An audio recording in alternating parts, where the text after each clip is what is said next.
Like we have things like the $5 a day investing plan, which we can give you for free in the Black Business School. A lot of stuff we give you in the Black Business School is totally free. So don't ever let anybody tell you that it costs money to join. Our goal is to help the entire community, help anybody that wants to be helped. We can't help people that don't want to be helped. Don't ever, if you have the relatives and stuff that don't want to learn, that don't want to grow, then don't force it on them, because they're just going to get mad at you.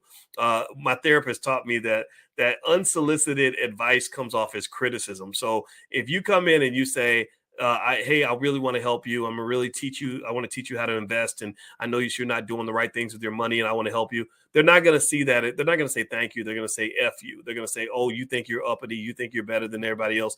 I don't know if anybody else goes through that, but I've seen that happen a lot. Don't even put yourself through that.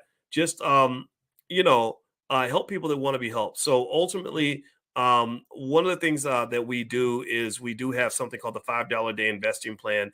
I can text that to you. Just text the word stock to 31996 and I will send that to you.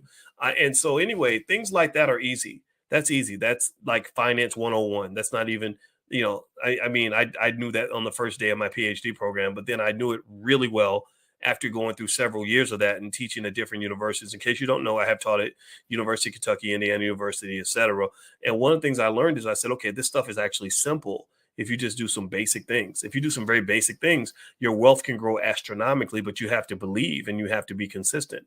If you believe that it works and you're consistent, then your wealth will grow. But if you're constantly skeptical or finding excuses not to preserve capital or to invest, then you're going to find yourself screwing yourself. So don't screw away your future. Just, follow the $5 a day investing plan if you do nothing else, and just set it and forget it. You can literally set it one day and look at it again 10 years from now, and you'll find yourself having a whole lot more money